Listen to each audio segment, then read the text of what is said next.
La ley del amor es la única dada por el Verbo de mi Hijo unigénito. Está fundada en el amor. No se anuló por ella la ley antigua, antes bien se cumplió, y así dijo mi verdad: yo no vine a anular la ley, sino a cumplirla, y unió la del temor con la del amor. Por este le fue quitada la imperfección del temor y permaneció la perfección del santo temor, es decir, solo temor de ofender, no por el daño propio, sino por ofenderme a mí, que soy la suma bondad. De modo que la ley imperfecta se convirtió en perfecta por la ley del amor. Después de que vino el carro de fuego de mi Hijo unigénito, que trajo el fuego de la caridad a vuestra humanidad con la abundancia de la misericordia, fue suprimido el método de castigar en esta vida los pecados que se cometen, como antiguamente se hallaba establecido en la ley de Moisés, donde había que castigar el pecado en cuanto era cometido. Ahora no es así, por tanto, no es preciso el temor servil. No es que las culpas dejen de ser castigadas. Si la persona no las castiga con la perfecta contrición, lo serán en la otra vida, una vez separada el alma del cuerpo. Mientras vive, tiene tiempo para la misericordia, pero con la muerte llegará el tiempo de la justicia. Debe, pues, elevarse sobre el temor servil y alcanzar el amor y santo temor a mí.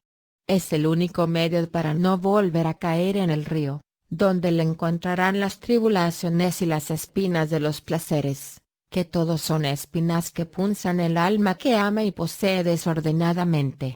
59. Ejercitándose en el temor servil, que es estado de imperfección, lo cual se entiende como primer escalón, se llega al segundo, que es estado de perfección. Ya te dije que nadie podía caminar por el puente y salir del río a no ser subiendo los 3 peldaños. En efecto es así, pues unos suben imperfectamente, otros, perfectamente, y otros, con gran perfección. Los movidos por el temor servil han subido y han hecho en las potencias del alma una unión imperfecta.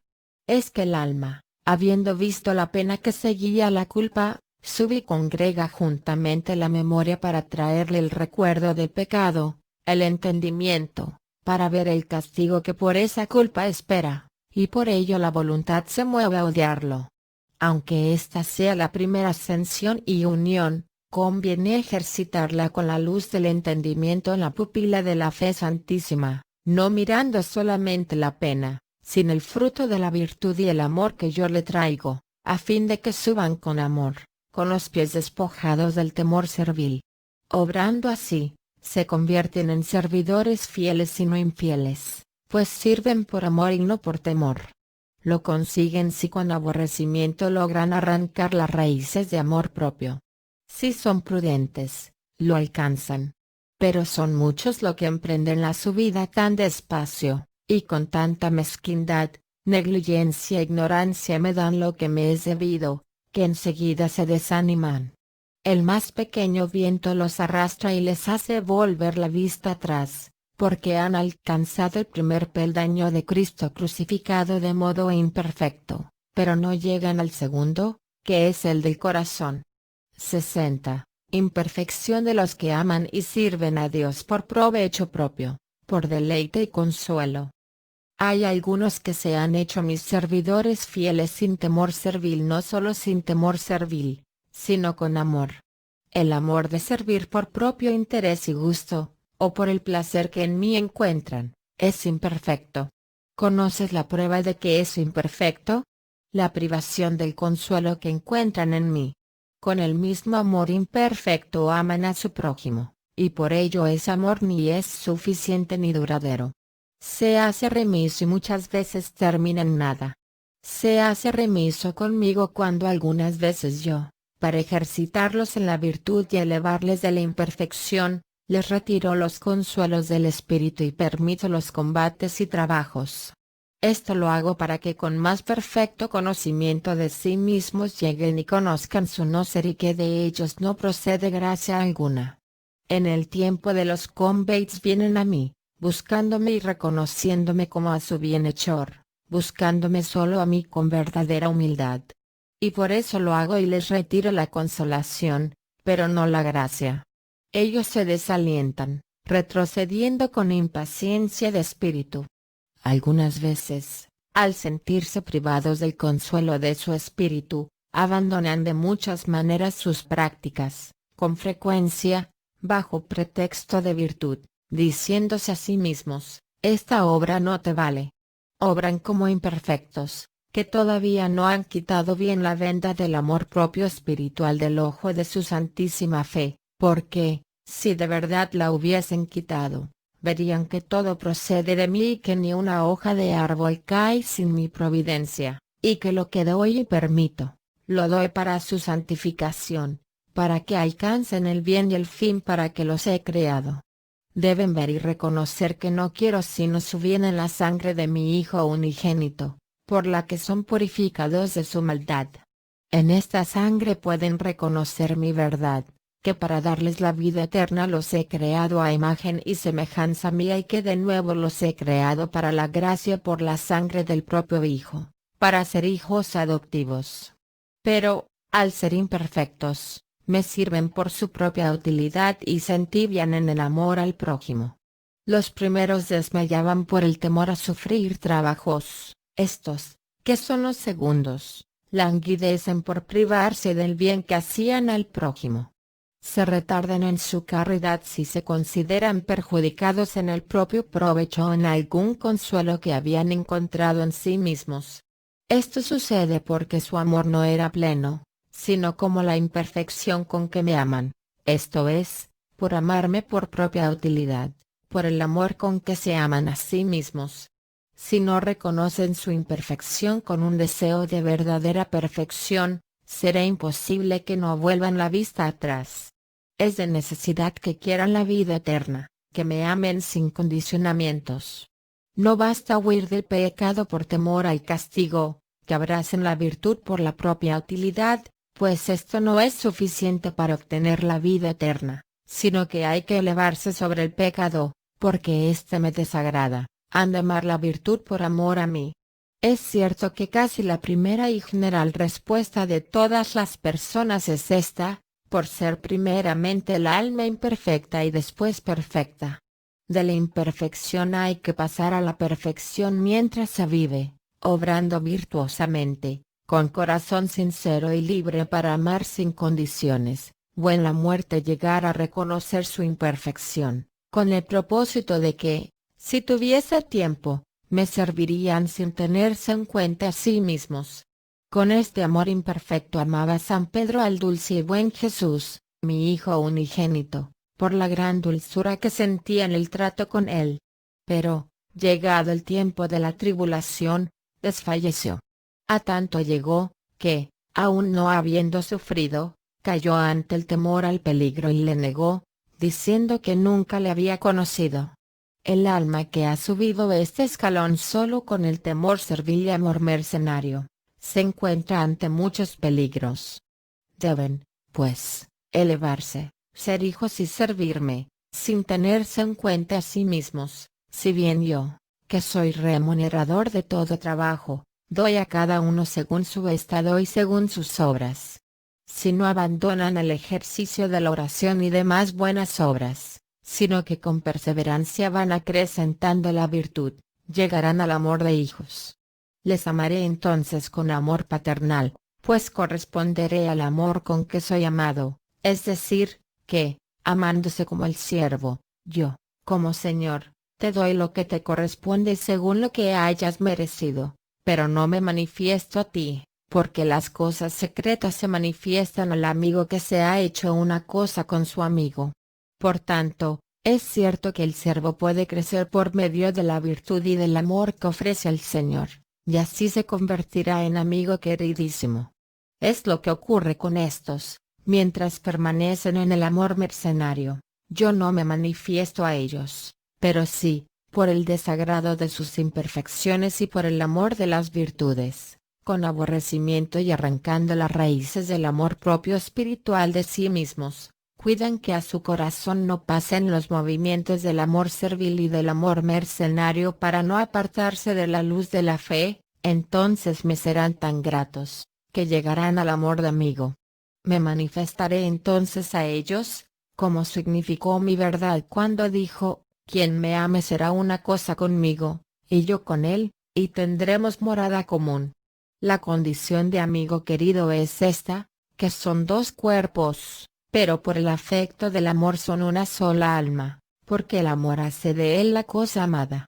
Si ambos se han hecho un alma, ninguna cosa puede serles secreta, y por ello dijo mi verdad, vendré y moraremos juntos, y, efectivamente, así es.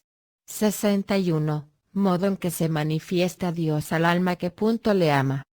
¿Sabes cómo me manifiesto al alma que me ama de veras, siguiendo la doctrina de este dulce y amoroso verbo? Lo hago de muchas maneras, en conformidad con los deseos que ella tenga. Mis principales manifestaciones son tres. La primera es por mi afecto y mi caridad, mediante el verbo de mi Hijo unigénito.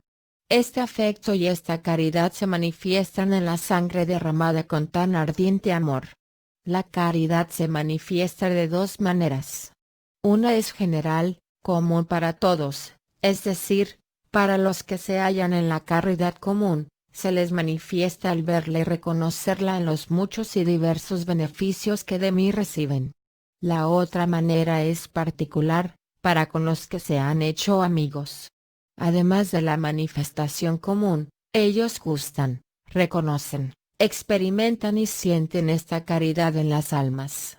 La segunda prueba de la caridad tiene igualmente lugar en sí mismos cuando me manifiesto por afecto de amor. Yo no hago distinción de personas, sino en cuanto a sus santos deseos, haciéndome presente en el alma con la misma perfección con que ellos me buscan. Algunas veces lo hago, y esta es la misma segunda manifestación, mostrándoles las cosas venideras. Esto ocurre de muchos y diversos modos, según la necesidad que veo en ellos y en las demás criaturas. Algunas veces, y esta es la tercera, formo en su espíritu la presencia de mi verdad, de mi Hijo unigénito, de muchos modos, según apetece o quiere. Otras me buscan en la oración queriendo conocer mi poder, y yo les satisfago el deseo poniéndole por objeto ante la mirada de su entendimiento.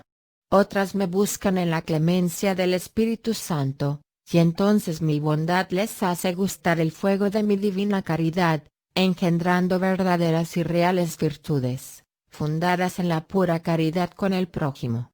62. ¿Por qué no dijo Cristo, yo manifestaré a mi Padre, sino, me manifestaré a mí mismo? ¿Ves, pues, que es cierto lo que dijo mi verdad?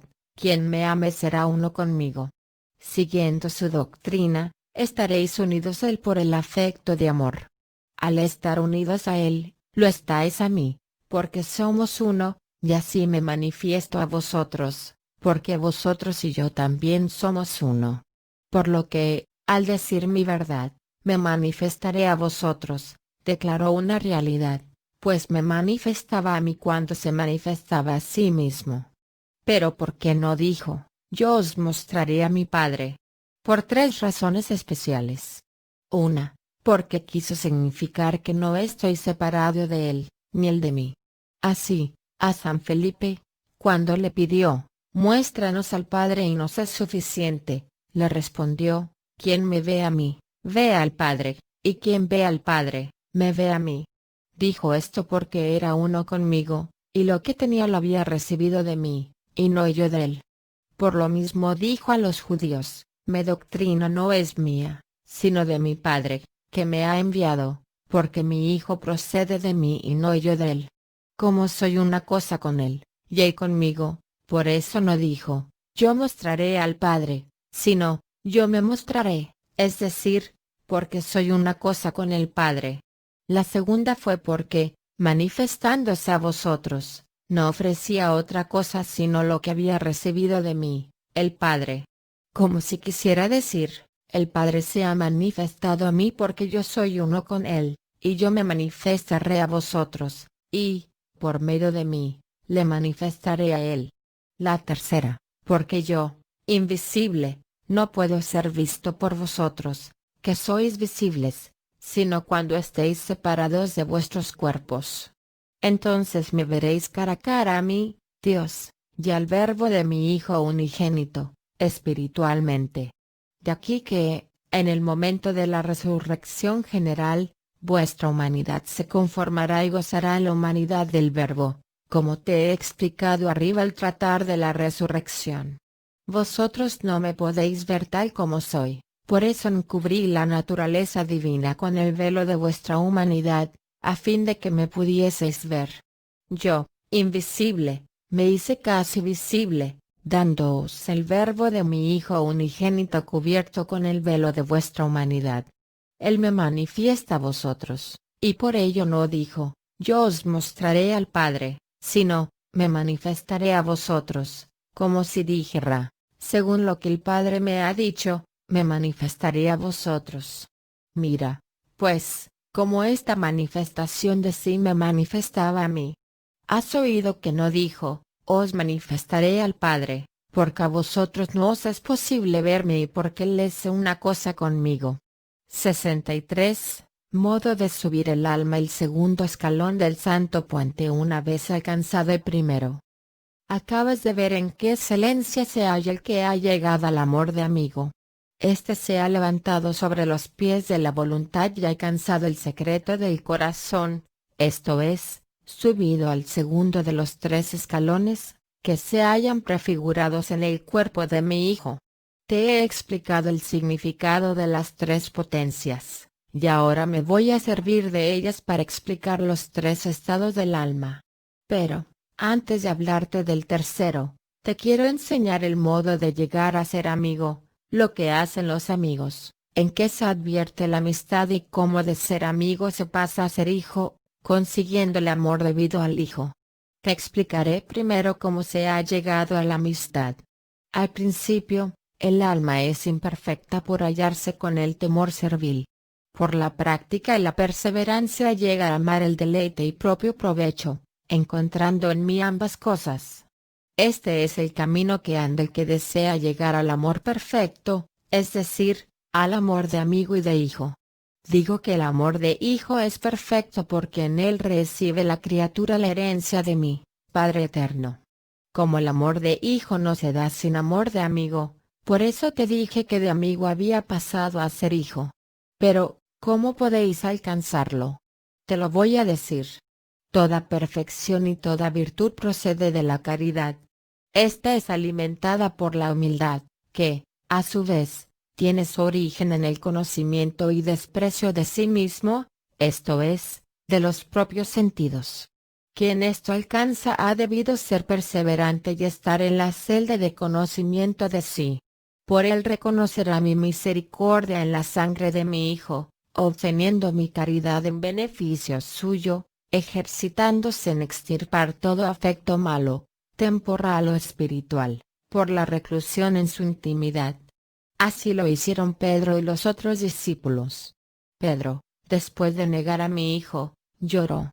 Su llanto era todavía imperfecto, y siguió tal por 40 días, es decir, hasta después de la ascensión. Después que mi verdad volvió a mí como hombre, Pedro y los otros lo reconocieron y se escondieron en la casa, esperando la venida del Espíritu Santo, tal como a mi verdad se lo había prometido. Se hallaban encerrados por miedo, pues siempre lo tiene el alma hasta que ha alcanzado el amor verdadero. Perseveraron en vigilia, en humilde y continuada oración hasta que tuvieron la abundancia del Espíritu Santo. Entonces, perdido el temor, predicaron a Cristo crucificado. Igualmente, el alma que ha querido y quiere alcanzar la perfección, después de la culpa que sigue al pecado mortal, se eleva, se reconoce a sí misma, y comienza a llorar por temor al castigo.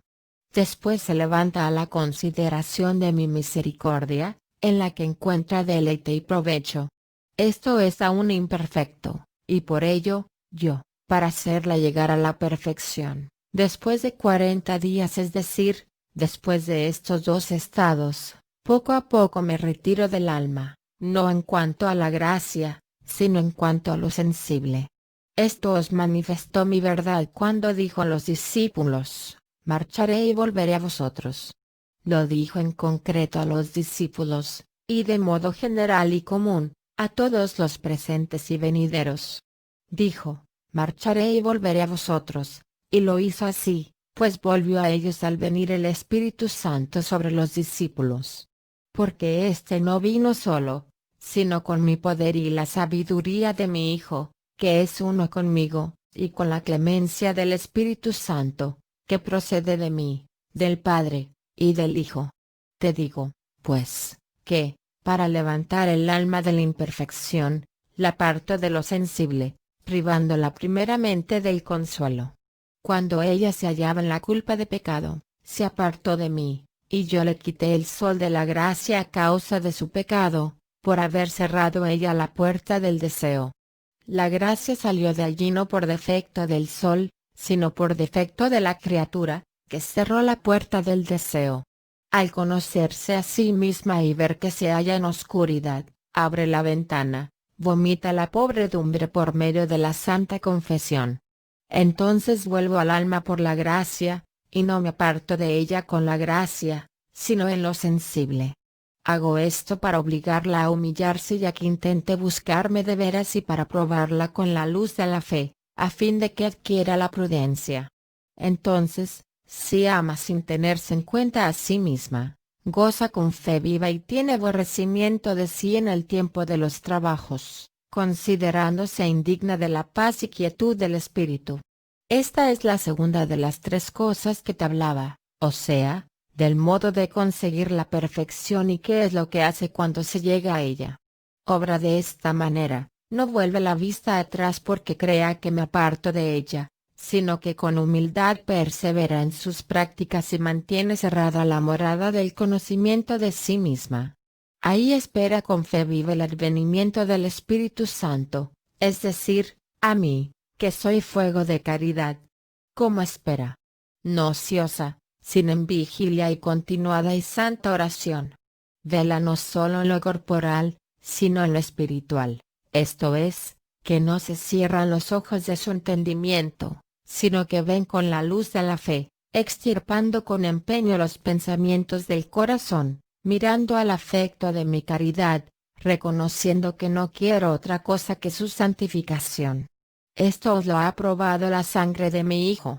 Después que la mirada del entendimiento se fija en el conocimiento de mí y de sí, ora continuadamente, esto es, con oración de santa y buena voluntad. Es más, medita durante la oración temporal, la que se hace en tiempos establecidos por disposición de la Santa Iglesia. Esto es lo que hace el alma que ha abandonado la imperfección y conseguido la perfección.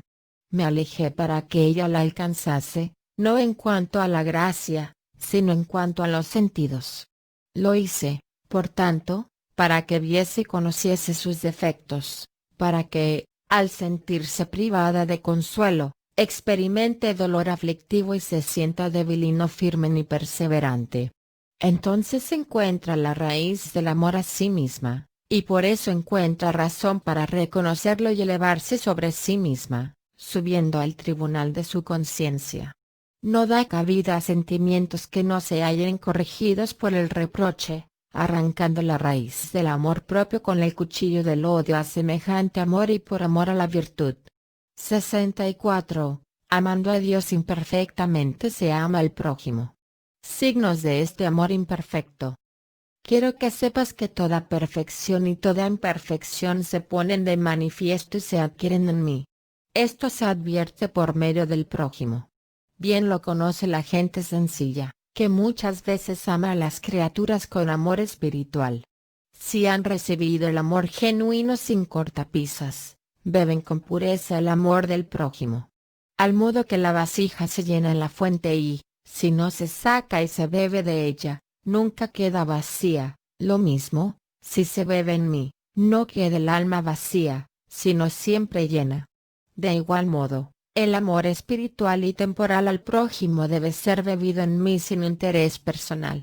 Repito que me améis con el amor que yo os amo. Esto no podréis lograrlo completamente, porque yo os amo sin ser amado.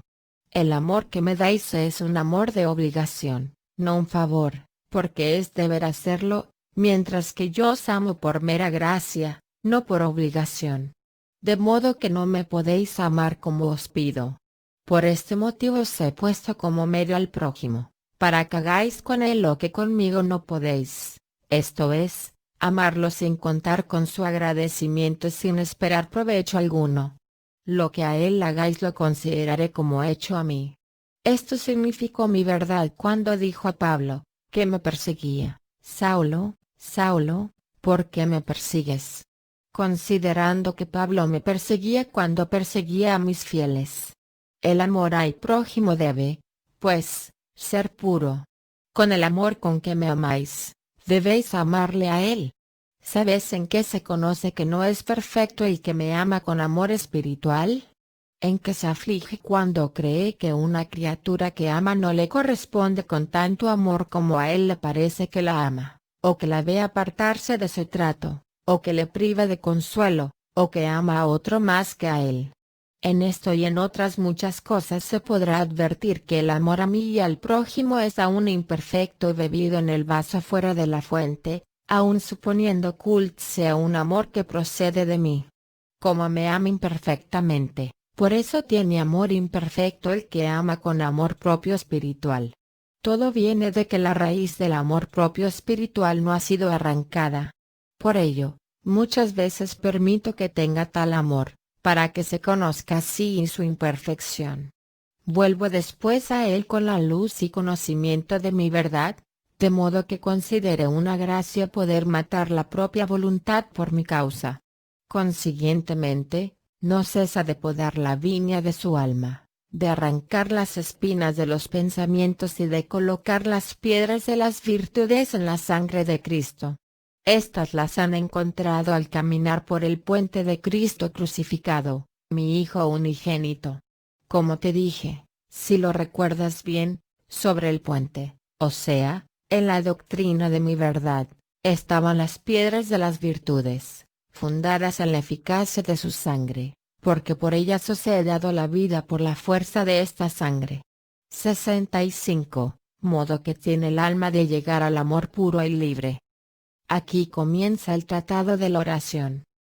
Cuando el alma ha penetrado en su interior caminando por la doctrina de Cristo, vivificada con verdadero amor a la virtud, odio al pecado y verdadera perseverancia, llega a la casa del conocimiento de sí, permaneciendo encerrada en vigilia y continua oración, separada totalmente del trato con el mundo. ¿Por qué se encierra? Por temor, al reconocer su imperfección, y por el deseo que tiene de conseguir el amor puro y libre, pues bien ve y conoce que de otro modo no podría llegar a él. Por eso espera con fe viva mi llegada, para el acrecentamiento de la gracia en ella. ¿En qué se conoce la fe viva? En la perseverancia en la virtud, sin volver la vista atrás por motivo alguno, sin abandonar la oración, a no ser por la obediencia o por la caridad. De otro modo no debe dejar la oración. Porque muchas veces llega el demonio con asaltos y trabajos en el tiempo destinado a la oración, precisamente en el tiempo establecido para la oración más que cuando la persona no se encuentra en ella. Esto la lleva a caer en el tedio de la santa oración, diciéndole muchas veces: esta oración no te vale, porque no puedes atender a otra cosa que a lo que pronuncias. Esto se lo pone el demonio delante para que, caído en el tedio y confusión de espíritu, deje el ejercicio de la oración. Esta es el arma defensiva con que el alma lucha contra cualquier adversario, si la empuña con la mano del amor y el brazo de la libre voluntad, defendiéndose con ella mediante la luz de la Santísima Fe. 66. Algo sobre el sacramento del cuerpo de Cristo. Doctrina sobre el paso de la oración vocal a la mental. Visión que en una ocasión tuvo esta alma. Sabe, queridísima hija, que en la oración humilde, continua y fiel adquiere el alma toda virtud por la verdadera perseverancia. Por eso debe perseverar y nunca dejarla por ilusiones del demonio, ni por propia fragilidad, es decir, por pensamientos o movimientos que vengan de la propia carne, ni por lo que otros digan, pues muchas veces se pone el demonio sobre la lengua, haciéndoles decir cosas para impedir su oración. Todo lo debe sufrir con la virtud de la perseverancia.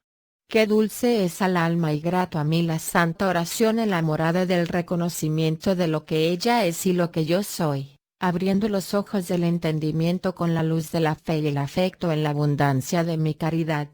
Esta se os ha hecho visible por lo visible de mi Hijo unigénito,